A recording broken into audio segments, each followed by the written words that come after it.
In the beginning, there was chaos. From chaos emerged Gaia, the earth, and from Gaia, without a partner, came Uranus, the starry sky.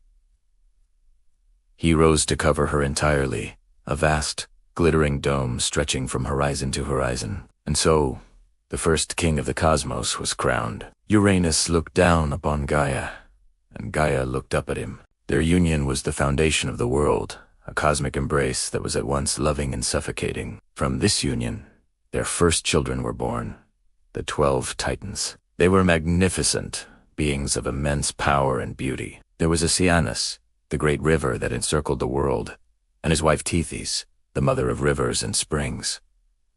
Hyperion, the Titan of light, and his radiant wife Gaia, who gave gold and silver their shimmer. Cus, the Titan of intellect, and wise Phoebe, of the bright mind. Themis, the embodiment of divine law, and Mnemosyne, whose memory held all the stories of the past and future. There was Creus, the ram, and the Iapetus, the piercer, father of future rebels.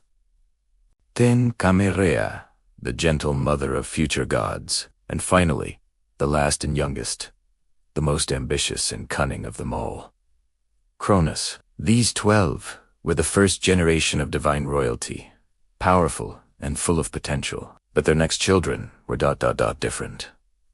Next came the Cyclopes, 3 one-eyed giants. There was Brontes, the Thundra, Sterops, the Lightner, and Arges, the Bright One.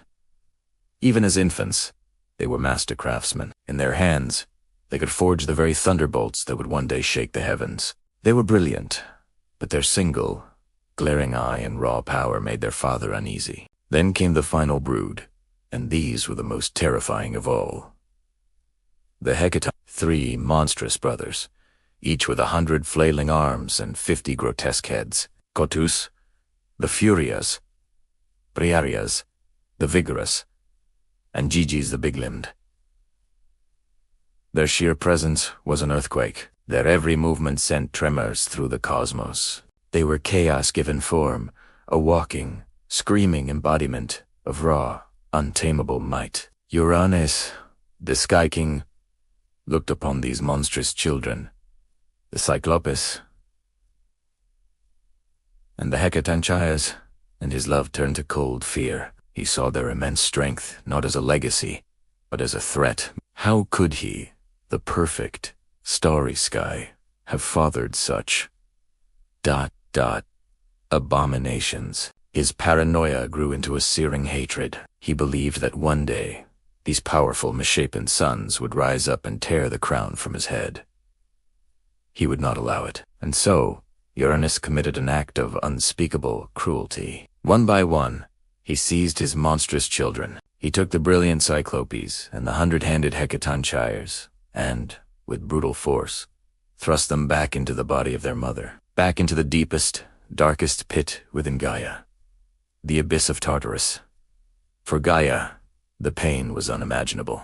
It was as if she were being torn apart from the inside. Her own children imprisoned within her womb, their struggles a constant, agonizing torment. The Earth Mother screamed. Her cries of agony became the rumbles of earthquakes. Her tears of rage burst forth as fiery volcanoes, scarring her beautiful surface. The pain was unbearable, but it forged something new within her.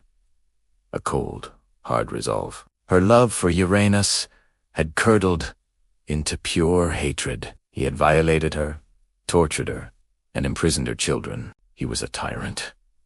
Uranus, the Sky King, had to fall. Working in secret, Gaia plotted her revenge. She gathered her Titan children in a hidden cavern deep within her belly, far from the watchful eyes of their father. She told them of his cruelty, of her unending pain, and of her plan for rebellion. But the Titans were terrified. They had seen their father's power, his capacity for wrath. Who among them would dare to raise a hand against the king of the universe? One by one, they averted their eyes, trembling in fear. All except one, Cronus, the youngest, the one who had always watched his father with a mixture of resentment and ambition, stepped forward. His eyes burned with a hunger for power. Ewald du Italano. he would lead the rebellion. Gaia's heart swelled with a dark pride. From the deepest veins of the earth, she drew forth a new metal, gray and impassibly hard. Adamantine. She forged it into a great sickle, its edge jagged and wicked like a shark's tooth. She presented this terrible weapon to Cronus. "With this," she whispered, "you will end your father's reign.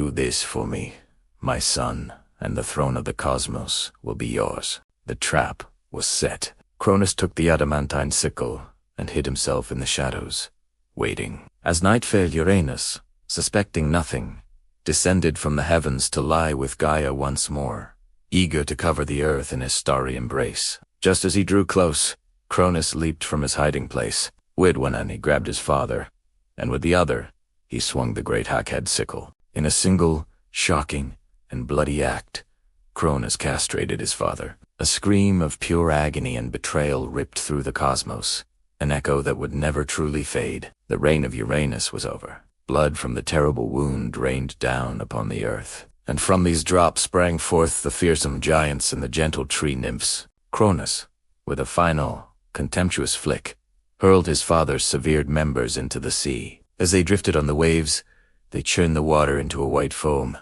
and from that divine foam, a new, breathtaking goddess was born. Aphrodite, the goddess of love and beauty. Born from an act of supreme violence, a new age had begun, an age ruled by the Titan king, Cronus. But his reign was founded on patricide and betrayal, a dark seed that would one day bear bitter fruit. Thank you for watching. If you enjoyed this journey into the dark heart of Greek mythology, don't forget to like, subscribe, and hit that notification bell for more stories from the ancient world. See you next time.